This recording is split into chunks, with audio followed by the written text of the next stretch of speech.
حضرت بشر آفی رحمت اللہ علیہ سے سارا زمانہ پیار کرتا تھا۔ بغداد کا ایک تاجر کہتا ہے مجھے نہیں بابا اچھا لگتا تھا۔ ہمارا اپنا اپنا ذہن ہے نا، ہم کہتے ہیں میں نے جدھر ساری دنیا جا رہی ہے وہاں نہیں جانا، کہتے ہیں کہ وہ بابا مجھے نہیں اچھا لگتا تھا، حالانکہ سارا بغداد عزت کرتا۔ کیوں نہیں اچھا لگتا تھا؟ کہتے ہیں اس لیے کہ بابا نہ صرف فرض مسجد میں پڑھتا تھا، باقی نماز گھر جا کے۔ تو میں کہتا تھا اتنا ولی ہے تو باقی بھی مسجد میں پڑھے۔ کہتے ایک دن میں نے کہا جسوسی کرنی ہے اس کی، جو کہ اسلام میں منع ہے۔ کہتے حضرت بشر آفی رحمۃ اللہ علیہ نے جمعے کے فرض پڑھے، فرض پڑھ کے نکل گئے دوڑ کے۔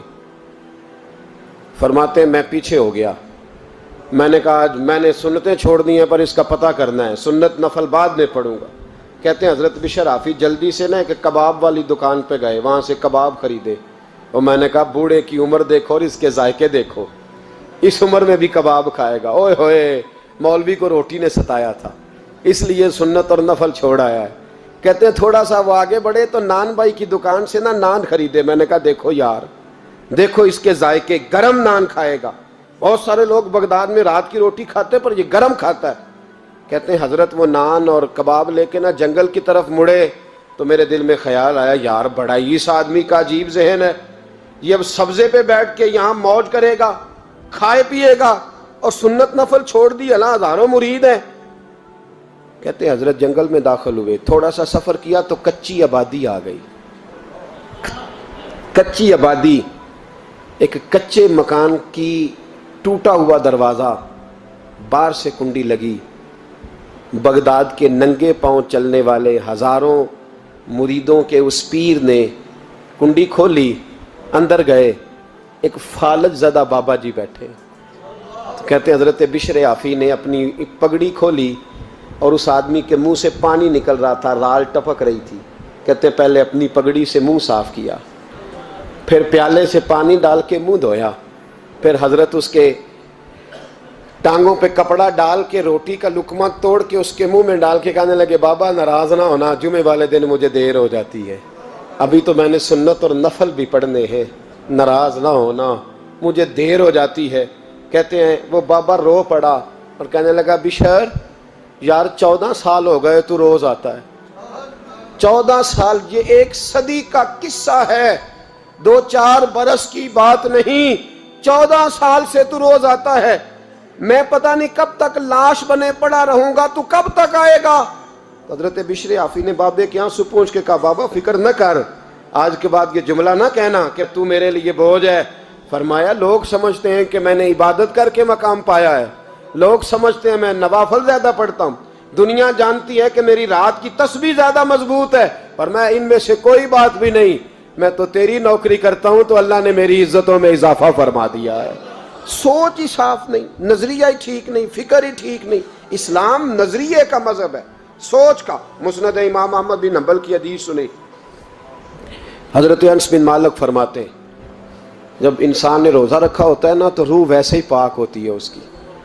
میں نے یہ سوچا کہ کچھ باتیں ایسی کی جائیں جس سے تھوڑی سی سوچیں بھی تبدیل ہوں، کچھ سوچوں کا وضو، سوچوں کا غسل، افکار و نظریات کی بھی بات ہو۔ ہم سمجھتے ہیں کہ شاید کثرت عبادت اصل ہے۔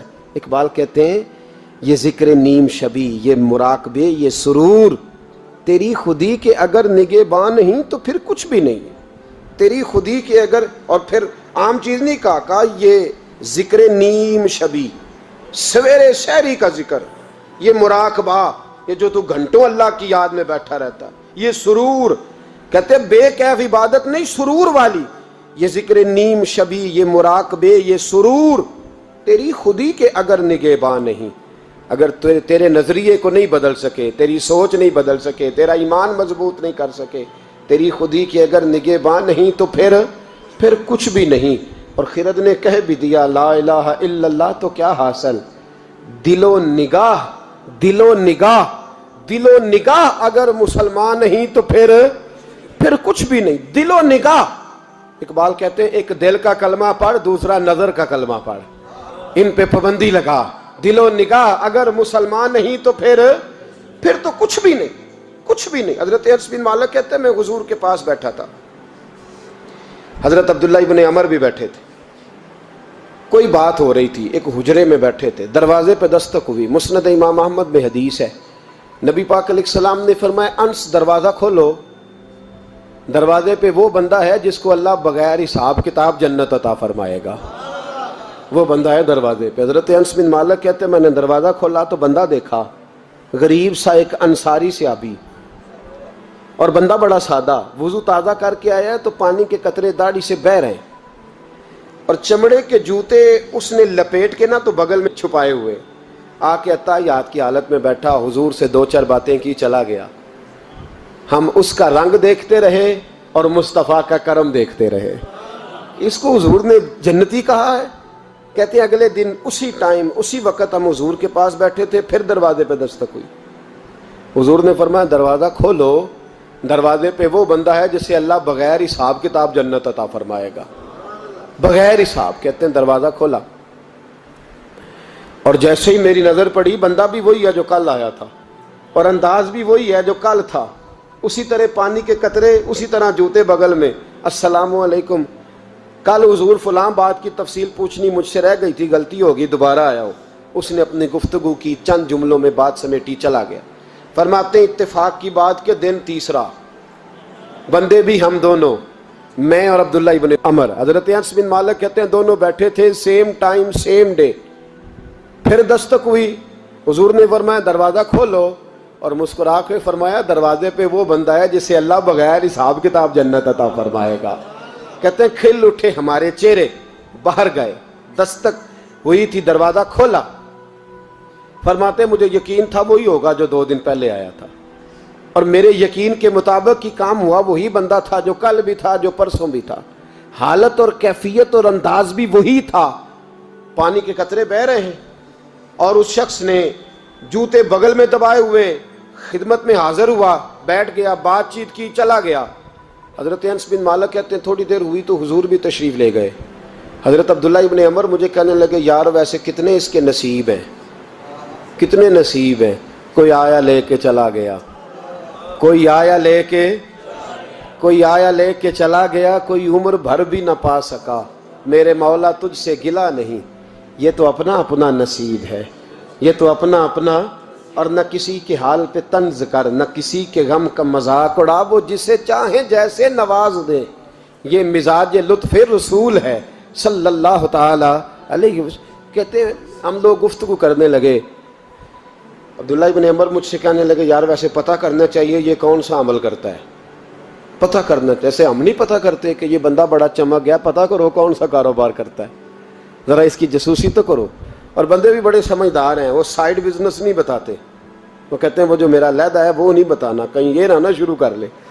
حالانکہ انسان کے پاس جو خوبی، جو اللہ نے اسے دولت دینی ہوتی ہے، وہ اپنا اپنا نصیب ہوتا ہے، وہ گھر میں بیٹھے بھی اللہ عطا کر دیتا۔ وہ کہتے ہیں کہ پتہ کرو کیا عمل کرتا ہے، تو حضرت عبداللہ ابن عمر کہتے ہیں میں اس کے پیچھے ہو گیا، اس سے سلام لی، تو میں نے کہا مجھے 2-3 دن کے لیے مہمان بنا لو گے، مان نہ مان میں تیرا مہمان، 2-3 دن کے لیے مہمان بنا لو گے؟ تو کہتے ہیں مجھ سے کہنے لگا کوئی گھر میں جھگڑا ہو گیا، کیونکہ پڑوس میں تو تمہارا، قریب ہی تو تمہارا گھر ہے، میرے مہمان بننے کو جھگڑا ہے؟ تو میں نے کہا چلو ایسے ہی سمجھ لو، پر مجھے مہمان بنا لو۔ کہتے ہیں میں 3 دن اور 3 راتیں اس شخص کے ساتھ رہا، وہ کتنا صدقہ کرتا ہے میں نوٹ کرتا رہا، نماز کتنی پڑھتا ہے، اس کا کیا، میں چاہتا تھا کہ وہ عمل مجھے ملے، اس کی برکت سے مصطفیٰ نے اسے 3 مرتبہ جنتی فرمایا ہے، تاکہ وہ کیفیات مجھے بھی ملیں۔ حضرت عبداللہ ابن عمر کہتے ہیں کہ میں نے کوئی خاص چیز نہیں دیکھی، وہ عشاء پڑھتا تو فجر تک بستر پہ کروٹیں لیتا، اور میں الحمدللہ اٹھ کے تہجد بھی پڑھتا، نوافل بھی پڑھتا۔ کہتے ہیں وہ 1 سپارہ پڑھتا، میں 3 پڑھتا۔ فرماتے اس نے 3 دنوں میں کھجور بھی صدقہ نہیں دیے کہ کھجور بھی، اور میں نے بڑے بڑے غریبوں کی مدد کی۔ میں کہنے لگا کہ عمل تو میرا زیادہ ہے اس سے، پھر خوبی کیا ہے؟ خاص توجہ کرنا، اسلام اور دین کا جو فکری اساس، جو فکری اساس ہمیں صحابہ نے دی۔ حضرت عبداللہ ابن عمر کہتے ہیں میں نے تیسرے دن اسے کہا بھائی اللہ تیرا بھلا کرے، تو نے بڑی خدمت کی، میں نے جانا ہے میرا کوئی جھگڑا نہیں ہوا تھا، میں تو بس تیرا عمل دیکھنے آیا تھا کہ تو عمل کیا کرتا ہے۔ تو وہ صحابی کہتے ہیں مجھے کہنے لگے یار تو میرا عمل دیکھنے آیا تھا، مجھے بتا تو صحیح کیا نے، اور کیوں دیکھنے آیا میرا عمل، تجھے کیا ضرورت پڑی میری جاسوسی کی؟ تو کہتے ہیں مجھ سے جب اس نے سوال کیا تو میں نے اس کو کہا بھائی تو 3 دن آیا نا ہم بیٹھے ہوئے تھے؟ کہا ہاں میں آتا رہا ہوں۔ کہا 3 دن نبی پاک نے فرمایا اللہ تجھے بغیر حساب کتاب جنت عطا فرمائے گا۔ تو میں چاہتا تھا کہ میں ذرا جاسوسی کروں، ذرا دیکھوں، کھوج لگاؤں کون سا ایسا عمل ہے، آپ بھی ذرا دھیان دیجئے گا، کون سا ایسا عمل ہے، حالانکہ تو عشاء پڑھتا ہے اور اٹھ کے فجر پڑھتا ہے، میں تہجد بھی پڑھتا ہوں، تیرا سپارہ 1 ہے میرے 3 ہے، کون سا ایسا عمل ہے جس کے سبب تجھے جنت ملے گی؟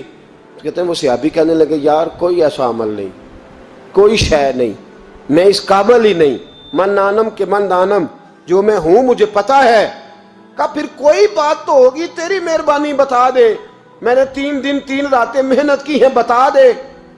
کہتے ہیں وہ کہنے لگے اگر تجھے بتاؤں نا تو پھر سن، میں جب رات کو سوتا ہوں تو اپنے دل پہ نظر ڈالتا ہوں، اور سویرے جب اٹھتا ہوں تو پھر اپنے دل پہ نظر ڈالتا ہوں، موبائل پہ نہیں، کنجی پہ نہیں کہ چابیاں کدھر ہیں، بٹوے پہ نہیں، میں رات کو سوتے ہوئے بھی اپنے دل پہ نظر ڈالتا ہوں، سویرے اٹھتے ہوئے بھی میں سب سے پہلے اپنے دل پہ نظر ڈالتا ہوں۔